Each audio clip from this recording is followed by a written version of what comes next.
Oh, 안녕하세요 from Korea. Welcome to Nick's Smart Chip. Today we're cooking 들깨버섯탕. Bosot is mushroom, 들깨 is the perilla seeds, and we've got sort of ground that up into a powder. So we've got this powdered seeds that have a very sort of delicious, almost nutty taste that we're going to mix with mushrooms to make a warm soup. And it's freezing out here today. You can see the snow on the ground, right? So it's perfect for in the morning. I'm going to cook this up, have a beautiful soup before I go to work. Let's get started. Jump to the end of the video if you want to see me getting everything heated up and having that delicious hot soup that I was waiting for. Perilla Seed Powder can be very difficult to get, and unfortunately you can't really substitute it for much. You just got to use it. If you can get it, then you must cook this dish. Now we start by making our broth. We're going to use this broth to essentially act as the base for this soup. And it's fun to make it by hand. I'd highly recommend it. Don't use a pre-bought one. Try to do it yourself with like the ingredients I've got on screen. Of course, if you can't get these ingredients or if you're just short on time, then you can use a pre-bought one that's sort of a more anchovy or fish base or vegetable base, since we're using mushrooms here. It's not really a meat dish. Either way, boil it for 30 minutes, and while you're doing that, you can prepare the other ingredients. I'm choosing 3 different types of mushrooms here, and I recommend the same. What mushrooms you use are up to you. The only thing here, if you're using those mushrooms that are sort of thin, the enoki mushrooms, put those in later. Don't cook them beforehand like I'm about to do. Slice them up thin, but not too thin, because it's good to have good big pieces of mushroom, and we're going to be frying these off to soften them, give them a bit of a coating, but it'll also take the moisture out, so they're going to shrink, which I'm going to do now. Throw them all in a big pan with 2 tablespoons of Perilla oil. Now, if you don't have the Perilla oil, that's okay. You can just use normal oil or olive oil, but since we're using the Perilla seeds, using the Perilla oil just goes so well together.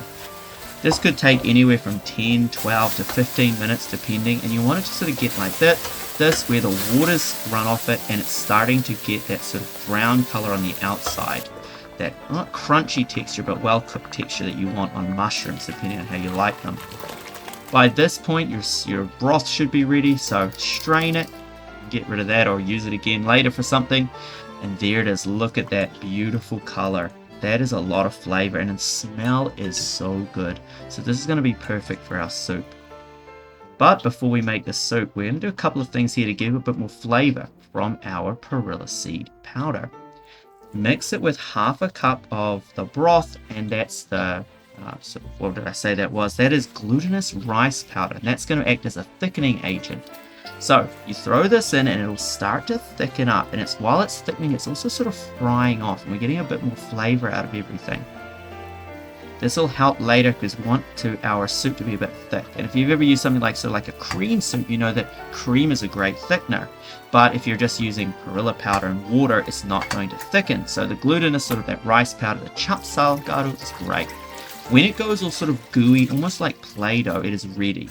Take it off the pan, put it in another pan that's bigger because we're going to add in the rest of our broth, and give it a good mix. So I've mixed it all in there, and now it's boiling away. We can add in the mushrooms. You want all the flavor from the mushrooms to go out of the mushrooms into your broth as it thickens up. At this point, taste it, season it. I'm going to use some fish sauce because I don't want to darken it by adding in, say, soy sauce, and then throw in a little salt if you want, or just put salt if you'd prefer just to use salt. At this stage, choose a consistency that you like. Add a little bit more glutinous rice powder if you want it to be thicker, and then keep boiling it. Get rid of the water from it. The longer you boil it, the more water is going to come out of it, and it's going to start to thicken up a little bit.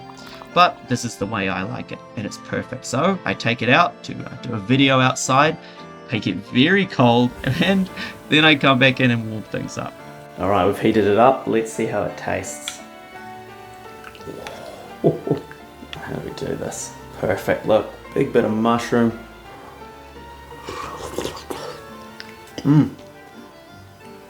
Oh, that's hot. That's good. Oh, yeah.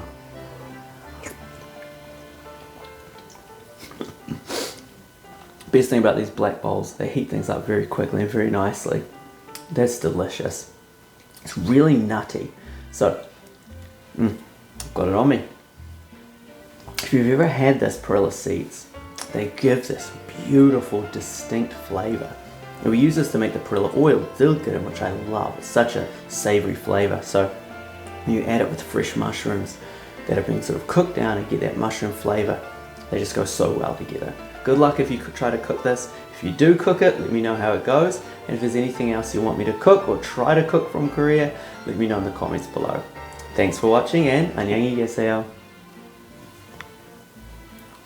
So many mushrooms.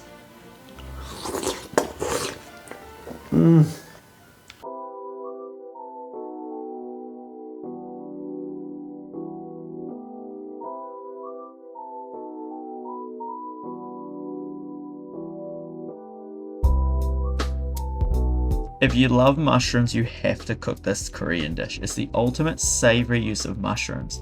Now, you don't need to use beef, you can do the vegetarian option, and I do recommend using tofu, though of course you don't need to use tofu either, but it adds a lot more volume to the dish. For your mushrooms, you can use any mushroom. Just remember, if you're using shiitake mushrooms or any of the bigger mushrooms, give them a good fry up in salt first to get the water out of them. Once the water's sort of gone from it, you'll get better flavor. And see all the pieces that are sticking to the bottom of the pan there? That's also going to add to the flavor of our dish. Once again, remember you don't need to use meat, but you will get, if you like meat, definitely use it because it just adds a lot to this dish. Stir everything up and then add in your onions once you've browned the meat. Keep everything moving. We don't want to burn things, but we do want things to cook well. We don't want undercooked. If you undercook, you'll find everything's really bland. So don't stop and don't leave your pan. Just keep everything moving. That includes the soybean paste and your garlic so that you avoid burning it. Once it's almost about to burn, add in your water and then give it a good stir up and make sure you're getting everything off the side of the pan into that watery soup, because it doesn't look like much now, but as that boils down, the flavor will intensify and you're going to get a delicious dish. Add in some other things that you might be interested in, like you got zucchinis there and some other mushrooms that I wanted to put in, and then just keep mixing. The red pepper paste and red pepper flakes just give it a tiny bit of heat. Don't worry, it's not going to be a spicy dish. You'd have to add a lot more of that to make it spicy. It just gives a bit more flavor to it and sort of, makes it more interesting. But you can skip that if you really want. If you're a big fan of mushrooms, there's more than enough mushroom flavor in this. The salted shrimp will help add a little more flavor without adding extra salt or soy sauce. Try not to add soy sauce for this dish because it will ruin the color of it. My one is a little redder since I'm adding in the red pepper paste and the red pepper flakes. If you avoid adding in those, you'll find you'll have a lighter color. Sort of more of a beautiful, not brown, not quite grey, more of a grey brown, let's say. Finally, we're putting in some red pepper and some green peppers. That's almost the last step because you don't want to overcook these. You want them to have a tiny bit of crunch when you eat it. And there we go, it's all ready. Now, in terms of cooking time, that can take about 20 minutes. But if you actually cook it for longer, you'll get more flavor out of everything. Just keep in mind some of your vegetables will get a bit soggier. But it is also one of the best dishes for the next day. You cook that thing up in the morning on the next day and oof, that is so tasty. So, a great dish for winter. Oh yeah, look at this. Now, I'm going to eat it. There's me.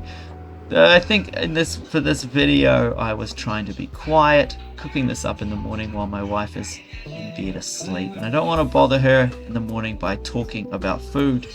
So there we go. I'm eating this beautiful dish. And this is such a great morning dish for me. A lot of people in Korea like to cook up and have a bit of doenjang.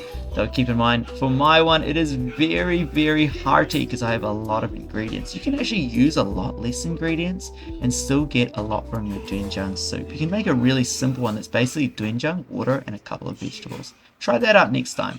All right, what's the next thing?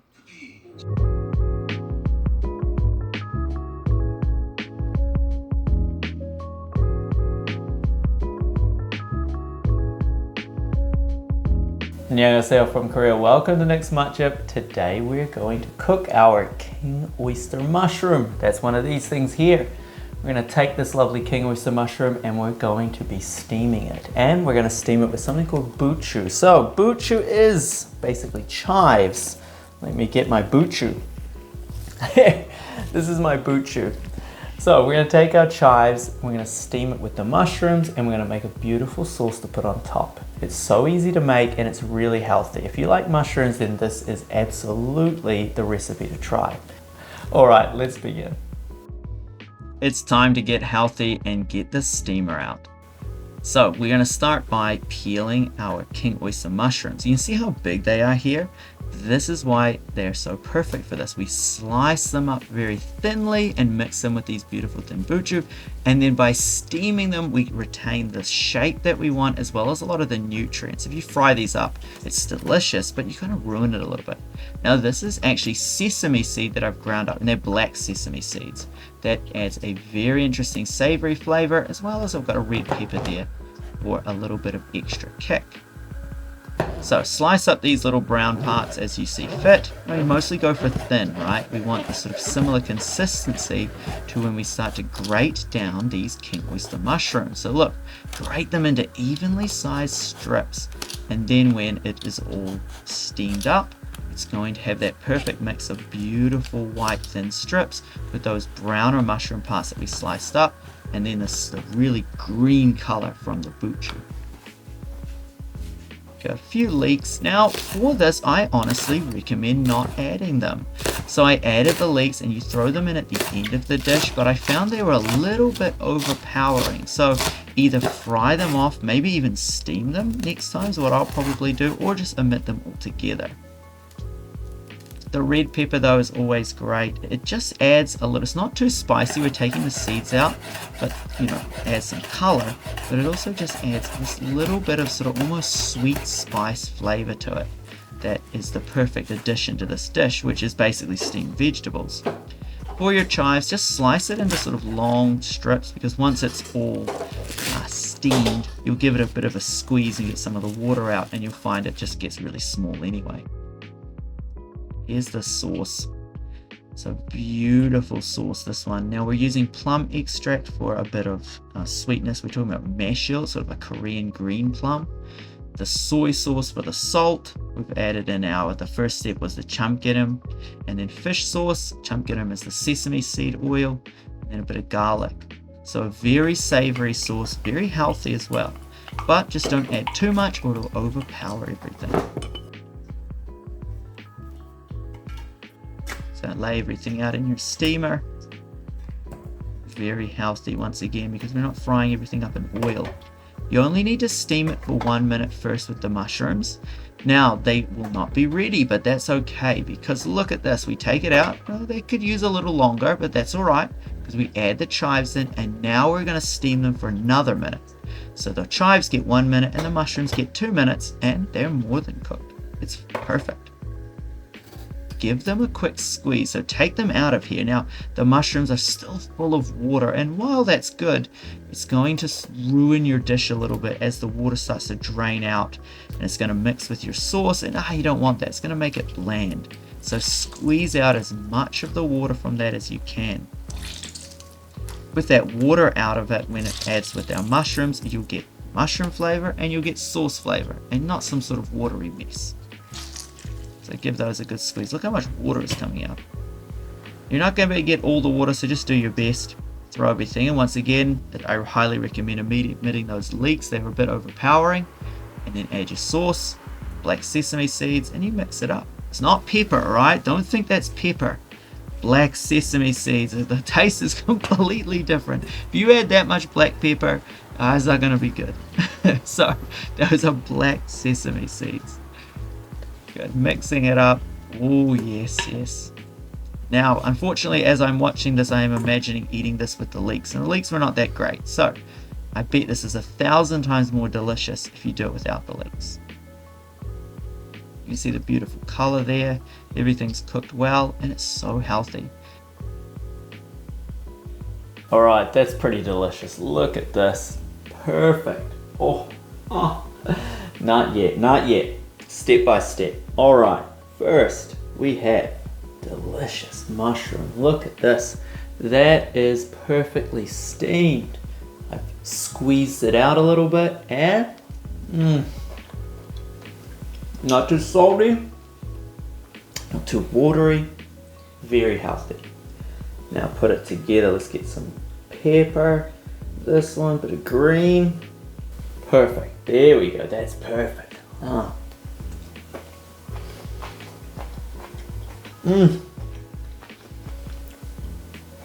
That's how it's done. That's how it's done. Alright. Thanks for watching. Hope you enjoyed the video. Go home, cook something delicious. Hey, if you get a chance, try out that panchan, right? Korean side dishes are great. I've got other recipes for other side dishes that are super simple. This is a quick mushroom one, though you can also have it as a main dish. If you're into mushrooms, it's a great healthy thing, especially when mushrooms are in season, and especially if you have these giant mushrooms that you can grate nicely. Alright, thanks for watching. Have a great week. 안녕히 계세요. See ya.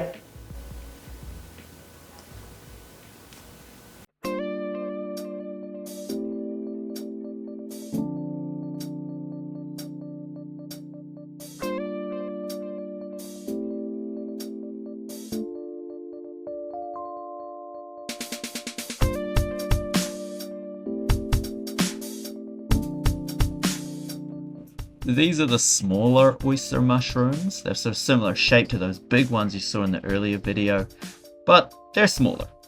They come like this and they're all attached together at the base. The base is actually really delicious, but about 1 centimeter from the bottom, you want to cut that off because it's a little drier and it's a little tougher. So about one, like right about that much. So slice that off like I'm doing there in the video. I've probably sliced off a tiny bit too much, but that's okay. Then we want to pull apart the mushrooms into pieces of mushroom. Now you don't have to go overboard. Sometimes the smaller mushrooms can just stay together, but any of those medium-sized mushrooms, keep them by themselves, and the bigger mushrooms you can pull into 2. Just make sure they're roughly the same size so everything cooks evenly. Give them a quick wash and let them sit and dry for a little bit while you cut up the vegetables. For the vegetables, oniony type things are what you want to use. Spring onions, green onions, any type of onion will add a lot. I'm adding red pepper, which is of course optional because maybe you don't want the extra spice. Though I will say adding red pepper won't add a lot of spice because we're taking up the seeds. And even though it has a slight kick to it, it won't overpower the dish. It mostly just adds color and a tiny bit of sweetness, surprisingly. The first step for cooking is to cook the mushrooms off with salt. We're going to give them a quick fry up with about a pinch of salt, about a teaspoon of salt perhaps if you want. Then when the water starts to come out, which should be under 90 seconds, this is a very quick process, take the water off it, drain everything, and then take the mushrooms out of the pan. We're going to use the pan for cooking the other things first. So get the mushrooms out of the way and then put the onions in and fry them up. Keep everything frying here so that you're not overcooking it, but you're at the same time, we don't want to undercook this dish. You want to get a nice balance of flavors and you want all that sort of juices to come out of your onions and your garlic and into the dish. So you can see, look at the color change there. We've got everything. It's a bit softer now, and now we can add in our mushrooms and really get this thing frying. We're going to fry this for about a minute or so, and then it's time to season everything. Now for this one, add a little bit of soy sauce first, and you can always add more later or add a little bit of salt if you think it's bland. You can't go backwards though, so if you made it too salty, you want to avoid that. It's hard to fix that. Give it a quick stir, and now we're ready for the starch syrup. This is the final step, and what the starch syrup will do is will thicken up our sauce. It'll also give everything a nice, beautiful glaze to it. I love using the starch syrup with these types of dishes, and look, you can see that sort of shine to it, and also it just gives a bit more thickness and body to the sauce that you're going to have on it. Beautiful there. Oh, nice colors. Everything is well cooked and it's not too soggy. That's the beauty of this side dish. So 4 different mushroom dishes I've showed you guys today using Korean ingredients. I love cooking mushrooms in Korea. They're such a big part of Korean sort of food, really. And there's so many different mushrooms that I haven't shown you guys, as well as other mushroom dishes too. There's so many more to discover, so I highly recommend everyone, if you're interested in Korean cooking and if you love mushrooms, check out some more recipes, as well as check out my recipes for other dishes that don't have mushrooms in them. Every week I post a new Korean dish just like the ones you've seen today. So Eat well, have a good time, and nyanyi yeseo. Thanks for watching.